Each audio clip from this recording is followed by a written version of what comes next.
Good morning. Wow, thank you guys. First, I'd like to thank the president for gracing us with your presence, and being the president of this wonderful university, this HBCU, to Dr. Heiss, the vice president, students and staff. I'd just like to say a couple of things before I get started. It is my privilege and honor to be here. And I just want to leave you with this thought. Have you ever seen a miracle?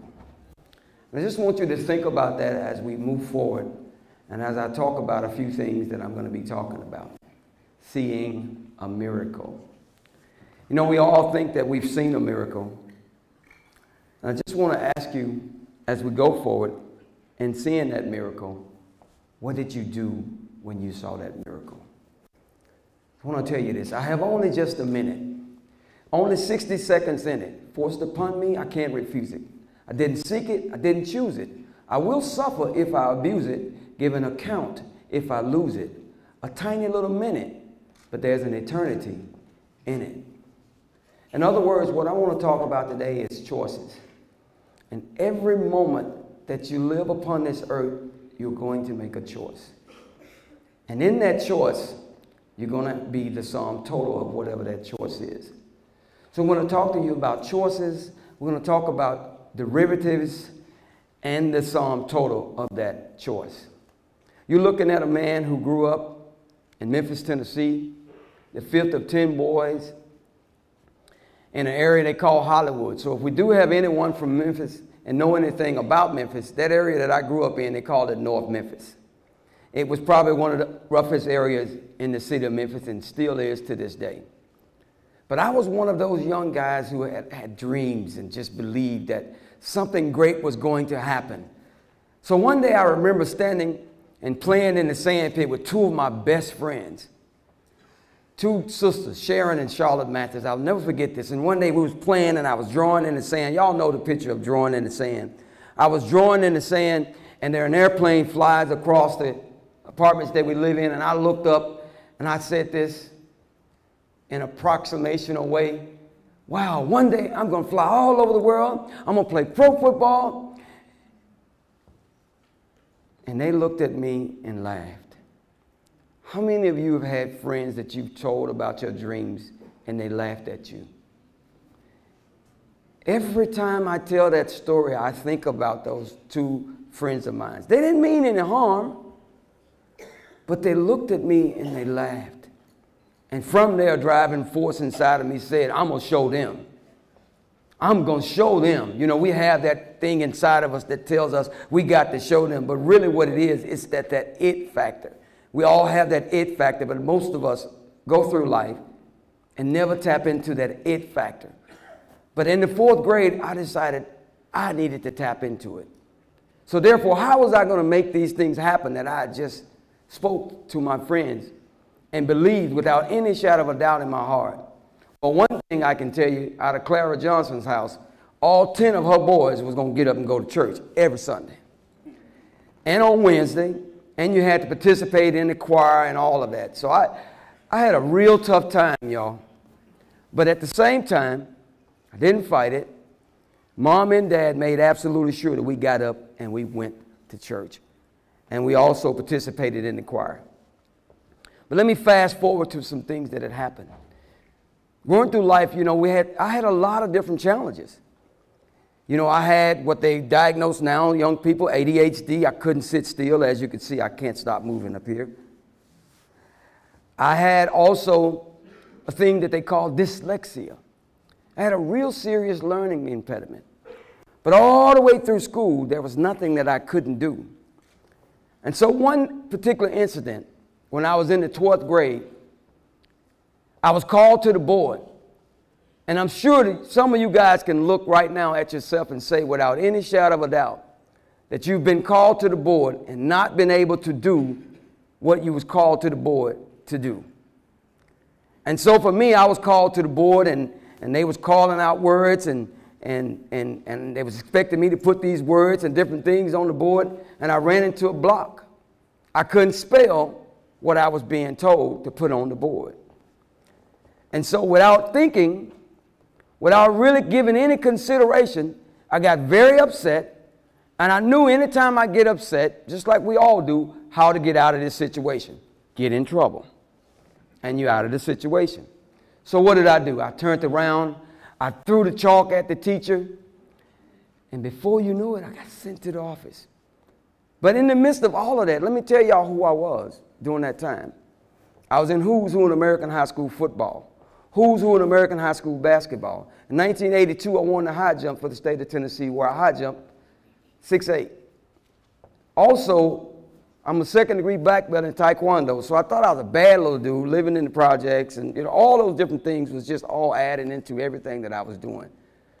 But one of the things that had happened from all those years is I never, ever, ever showed anyone my weakness. And my weaknesses were spelling. And so how did I get out of that? So she sent me to the office, and when the principal gets in there, he couldn't believe. Here it is, one of his top athletes in trouble. What are you doing? Why? What's happening? And at that moment, because I want y'all to think about this.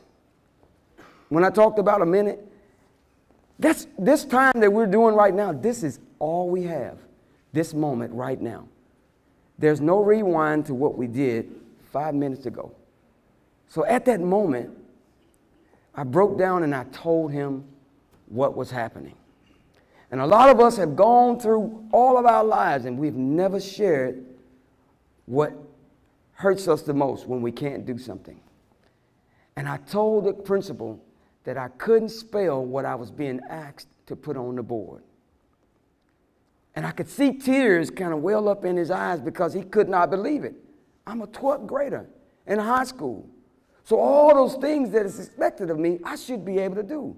I'm one of the top athletes in the city. I should be able to do these things. But I'd gone through life being able to hide those things in such a way to where when he called the teacher down there, Miss Holman, I will never forget her as long as I live. She came down and him and her were standing outside of the office and they was having a conversation, and then she came in there and I could see tears that started to well up in her eyes. And she sit down beside me and she said, Ron, I didn't know this. I didn't know. You did your work fine. Yes, I could take a 15-minute quiz, but it might take me 20. It may take me 30 minutes. But that same A that any student that can do it in 15 minutes, it just took me a little longer. And she cried with me, and she made this statement to me. And I know a lot of us that we may sit in here right now, and we have some things that makes us feel inadequate. And we have been afraid to show it to our friends and afraid to share it with our professors. From that day forward, I never, ever, ever was ashamed of what I couldn't do. Because she told me from that day forward, she was going to make sure that I would never be ashamed because she was going to help me through that moment. And I'm here to tell you, 2 degrees later, college, pro football, and a host of other things was based on that moment right there. That moment in time was a great turning point in my life. But here's the other thing. You know, we all suffer from different scars and different injuries that we have that no one sees, that never get diagnosed either. You know, we hear about the different things that our military veterans come back with, and it's something that we make sure that we try and provide the nice services and whatnot for them, and it's called PTSD. Well, I'm here to tell you, I had a case of PTSD as well. And it's almost as if, when we think about this PTSD or this stress or this trauma that we think about with someone, it's almost as if as a kid growing up being called all these different names, being told how stupid, how dumb, how ignorant, and how bad I was, and believing some of those things and living some of those things out, I believed it. It's almost as if someone took my brain, my head, and rolled it back, hit me a couple of times with a hammer, rolled it back up, and it got misdiagnosed. It was never seen until that day that I decided to tell someone about the injury that I had suffered. A trauma can be a number of different things. But for me, that was one where I knew without a doubt that I had gotten over a hump.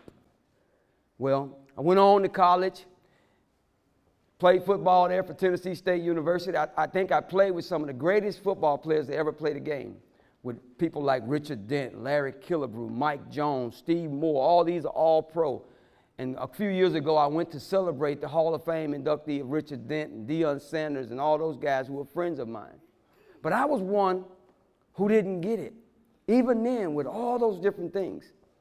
And so in 1985, I was on top of the world. I was one of the starters, preseason All-American football player coming into Tennessee State University. Ron Johnson, everybody knew who Spider-Man was. That's my nickname, y'all, Spider-Man. So I would tell people all the time, you know, like I would make that proclamation, I'm going to the pros. I'm going to the pros. And this is something that I said from the 4th grade on, that it is going to happen. Nothing is going to stop this. One day, my mom, my dad, and a few of my brothers came to see me play. We was playing against North Carolina A&T. Could never get all my brothers together because we just didn't have enough room in the car to bring them all at one time. So whoever got in got to the game. When you got a big family, you just got to get there first. It's like going to the table to eat. You got to get there first. And that was a serious thing at our house. Somehow, my mom just had a way to make sure we didn't run out of nothing. She just had a way of making these things happen.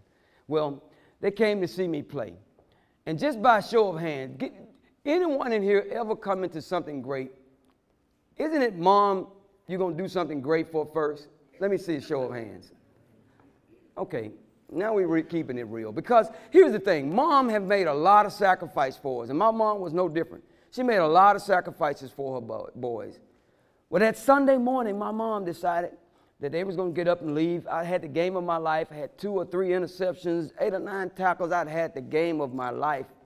And I knew without a doubt that this was the beginning of something great my junior year. And so that morning when they was getting ready to leave, I tell my mom, I said, you know what?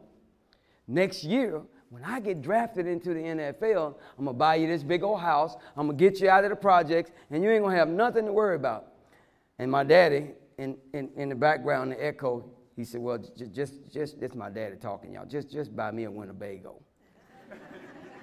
He said, he just want him a Winnebago because he's going to drive all over the world. I said, Pops, you can't go all over the world in a Winnebago. But he believed he could go all over the world in the Winnebago. So I told him, all right, I got you. Don't worry about it. I have all y'all. Well, 3 days later, on September the 4th, to my dismay, because I had a couple of brothers that was just as off the chain as I was growing up in those projects. Because, see, one thing that you had to do, you had to know how to fight, and you couldn't be afraid to fight. So a call came through. Now, I'm thinking that I'm about to be interviewed by the news because this guy named Hope Hines is one of our news anchors, sports anchors there. He and I are friends to this day. But we remember this moment because he'd been interviewing me and he'd come up to the school that day. And so I'm thinking that the coach is coming to get me to get another interview. So I'm just sticking my chest out like, you know, oh, wow, it's a Ron Johnson show. Well, I get to the coach's office. I'm on the practice field. And the coach said, I need you to come on, ride with me down to the office because, you know, need to talk with you. Then we get there and he said, well, some people called from Memphis and I need them to, you need to talk to them. So in my mind, as I know most of the time when I would get calls from Memphis, it was always about something one of my brothers have done. Something one of my brothers have done. I knew without a doubt that one of my brothers had done something or something happened to one of them because it would not have surprised me had that call would have been that. But to my greatest surprise and to my greatest hurt, they called and told me that my mom had just been murdered.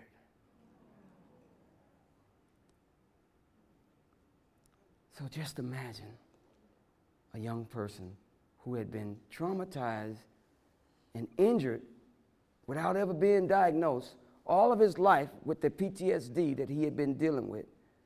And then he gets this call at the most pivotal point of his life, that she had just been murdered.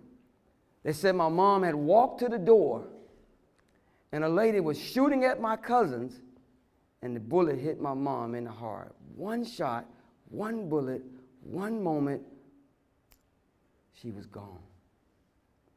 And I just believed at that time that my world as I know it was completely over. I was ready to give everything up because I just figured that this could not go on. I could not go on because I know without a doubt those of us who sit here right now and looking in the mirror and saying to yourself, if something happens to my mom, I don't know what I will do. Those statements were something that I would always say because I didn't know what I would do. But I'm here to tell you, with the right seeds, with the right things planted, you know, they said raise a child up in the way they should go, and when they get old, they won't depart. Let me tell you, my mom didn't make no mistake by telling us that we had to go to church. She didn't make no mistake by telling us what we had to do and what we couldn't do. No matter how bad we were, Mom was there and she was supportive. Because you know when I told my mom I was going to buy this big old house and get her out of the projects and all that kind of stuff, do you know what she said to me?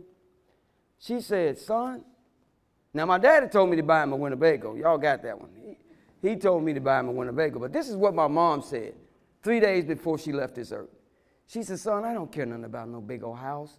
I don't care nothing about none of those things. Do this for me. Be my first son to graduate from college, and I will be the happiest mom in the whole wide world. That's all she wanted.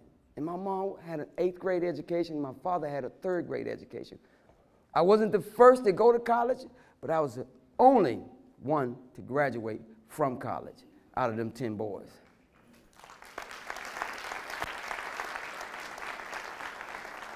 And I do believe that it was because, without any shadow of a doubt, the seeds that was planted early on. But even with those seeds, y'all, I got to tell you this. I still had some rotten things going on inside of me. I still had some bad situations that I was going to end up going through. Now, here's the thing. You cannot write the script after you've gone through the script, but you can start writing the scripts right now. So here's why am I saying this. So every last one of us that sits in here right now, I want you, if you have a pen, I want you to take it out of your pocket.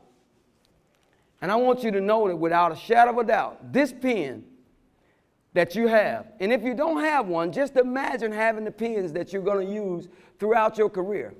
You get to start today writing what you want history to say about you. So whatever you want history to say about you, in those moments that you do this, that, or the other, you get to make history. I didn't think about it then. You get to make the history that you want, what you want history to say about you.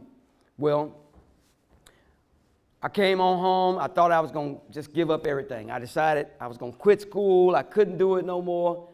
And my wife, girlfriend at that time from Trinidad and Tobago, great track athlete, had just finished in 1984 running in the Olympics for Trinidad and LA, came down and said, what do you think your mama would want you to do? Because when something like that happens, the first thing that goes across your mind is you want revenge. You want that person who did it to pay for it. You want all these things to happen, especially coming up the way we came up. Because revenge always seemed to solve things, but then it never brought those things back that you're trying to solve the problem for. How many have ever went to try and solve a problem with revenge, changed the situation that you had before it? It's that old saying, you can't press rewind to none of the things that has happened. So you got to try and figure out exactly what you need to do to move forward. So for me, football was my avenue. Football was my alley. Playing sports, if I would not have played sports when I was growing up in North Memphis, I know without a doubt I would probably be in prison for the rest of my life, or I would probably be dead. Those would be the only two things that I think would have come my way. Simply because I was not able to understand what was happening to me and why. So here we go. I came on back to school. I dedicated my life to this game of football. And before you know it, I got that opportunity. I went down to Atlanta. I played some ball, got cut, came back to Nashville, was mad at the world, and I decided then that the world owed me something. And here's where it gets fresh. And it gets really, really, really, really started, y'all. Because I'd had more opportunities than the average young person that you ever could meet. None of my brothers had ever acquired anything of such. But here I am, little old young guy, out of North Memphis, getting an opportunity to play professional football, getting an opportunity to do just about whatever I wanted to do with 2 college degrees. But here's what happened, y'all. I decided to come back and call some of my friends from LA and tell them that I can't do this no more. Bring it. Bring the mother load. And the mother load, you guys, was drugs. And they brought the mother load, and I got involved. I didn't just get involved. I got engaged. I got possessed, I guess so to say. And before you know it, I found myself caught up in 1994 with the conspiracy, 50 kilos of cocaine, 237 pounds of weed, facing 40 years to life in prison. This is after all of that, y'all. All of that. But I can say this here, and I hope that this is not me stepping on any way anyone believes, but I can just only say this here because of the way my mama raised me. But God. That's just real talk, y'all. But God for me. Because here I am facing 40 years to life in prison, played pro football, played college ball, got my college degree, never had to do none of the things that I did, 40 years to life. And I'm telling you, when you think about situations that you've dealt with in your life and you can sit back and replay it in your mind, because the mind is just a computer. It records and it stores. And so I was replaying all the things that I'd gone through. I was replaying how Miss Holman helped me be able to get through that moment. I was replaying how my mom had told me the only thing that she worried and wanted me to do was to just graduate from college. I replayed all of that. But then when I came back to the present, I realized that I was sitting in front of a judge who was trying to decide exactly what he was going to do. Well, they dropped a couple of the charges. They dropped the kingpin charge, and they dropped the 50 kilos of cocaine. I never got caught, never ever seen none of the things that I was charged with, but because of my association and my affiliation, y'all hear that? My association and my affiliation with these people is what I was dealing with. And when it looked like I was going to prison. So the judge had a decision to make. He had one end of the spectrum and another end of the spectrum. He could give me 4 years or he could give me 8 years for 237 pounds of weed that I never, ever, I haven't even seen a picture of it, y'all. But I was charged with it. And let me tell you, this judge said something that I'll never forget. And the weird thing about that now, because of what I do and the places that I go, the people that I get to meet, now I'm friends with this judge. I'm friends with the prosecutor Anderson who sent me to prison. I even have lectured with where one of the officers was in a rehab and said, man, I was one of the arresting officers who arrested you, but you give me hope. This is what he said to me years later when I was speaking at a Project Return program, and this officer was there, the arresting officer. So here's what I ended up doing. He gave me 4 years in prison, and I knew then that I was given not just a second chance, but just a chance. See, because second chance, we run out. Everybody know we run out. How many second chances we don't have? Everybody don't have a second chance. Have you run out of your second chances? Well, I run out of second chances probably in the 4th grade. I ran out of second chances. So I'm just talking about chance. Chance. And I got those 4 years. And I knew then, and this is where I'm heading, about choices and the effects of those choices. Because your choices, you are a direct derivative of your choice. We got a public service announcement, y'all. Student Affairs is going to be giving you excuses for your 12 o'clock classes, so you can please sit down and enjoy the rest of this. It's not going to be on much longer, and we have excuse forms from my SGA, and we sign up and we All right. After that commercial break, back to what I was saying.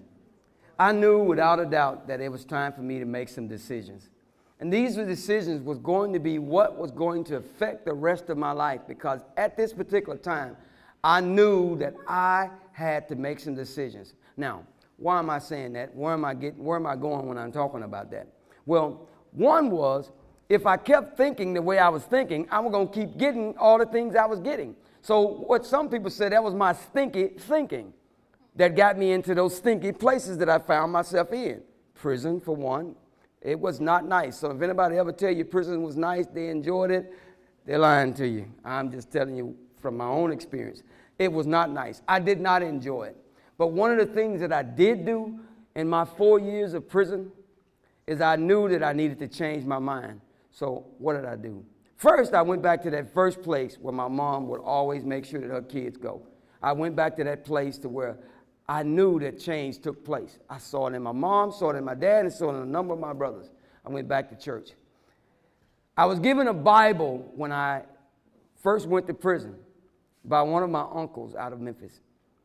And that was the only thing that I was allowed to take into that maximum security prison in Terre Haute, Indiana, was this blue cover Bible. And my uncle said, you know, I want you to read this. So here's what I did.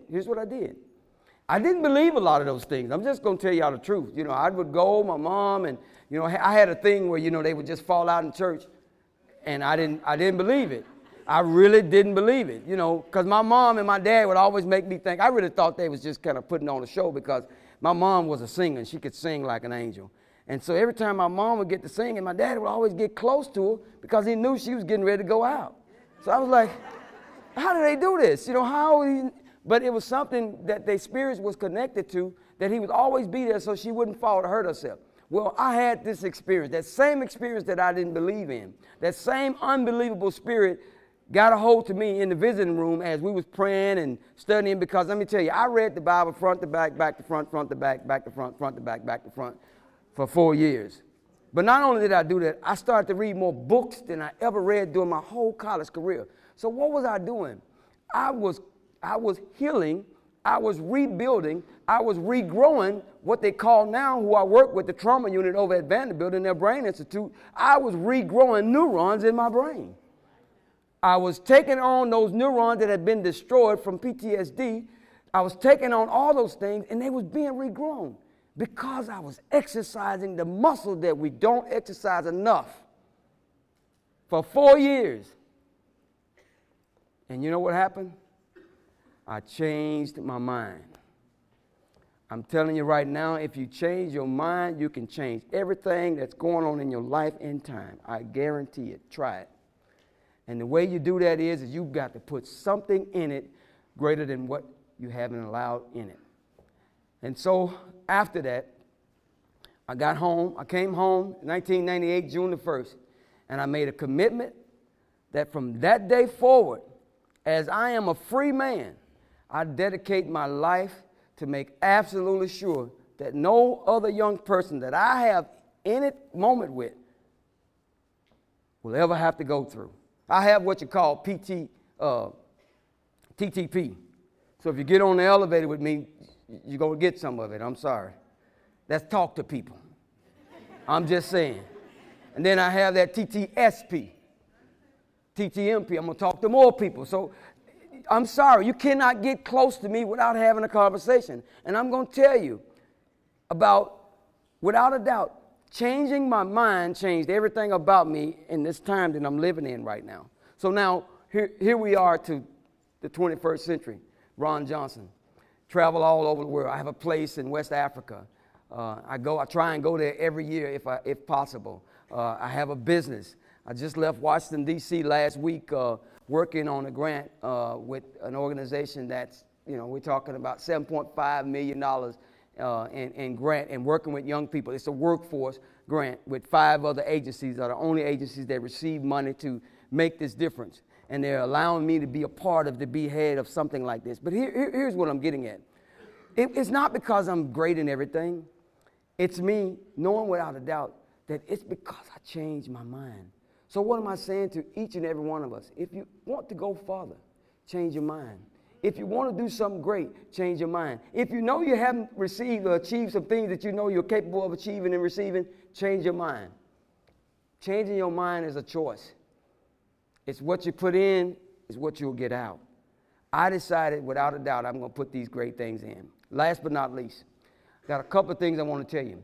About these, there was a big old fire that broke out in this fire hall in this big old chemical building. And before you know it, they had all the fire trucks from all over trying to put this fire out. And so the owner of this chemical building came and he said, you know what? I'm going to get the first fire hall that gets this formula out of there because it's very important. We cannot lose it. I'm going to give them $50,000. Well, they started fighting even harder because they was looking at that $50,000. Well, he said, I'm going to give 100 after a few minutes. Then all of a sudden, the volunteer fire company from the neighborhood came. You know how the volunteer fire company, they got the old guys on it, 65 years old, older, and they come, and before you know it, you thinking the old guy's going to pull up beside one of the young guys' truck and get out and be ready to fight the fire. They went bust straight through the front line. Boom. Then before you know it, their truck runs into the building. And these old guys gets out, they puts out. They didn't even know about the $50,000 reward. They just knew that there was something in there that they needed to get out. And they had heard over the radio that, somebody needed to get it out. Well, they got it out, and the owner of the business came, and he said, you know what? I'm going to give you guys $100,000. But I got to ask you a real simple question. What are you going to do with the $100,000? And you know how old guys are. We just going to tell it like it is. Don't sugarcoat things like that. Us older people, right, Dr. Heiss? We're going to tell it like it is. So here's what this old guy said. He said, you know what I'm going to do with this fire truck? The first thing that we're going to do, right, fellas? We're going to put some brakes on that truck. We're going to put some brakes on that truck because the point of that was we was not trying to go to the front line. We was trying to stop. Now, why am I telling you this? You're going to run into some things in your life that you're going to get pushed right into the middle of a fire. And you're going to have to get out and put that fire out. I didn't write the script for my life that I've lived, but I'm writing the script right now. And this script that I'm writing is one that I'll live by until I die. Thank y'all so much. God bless you.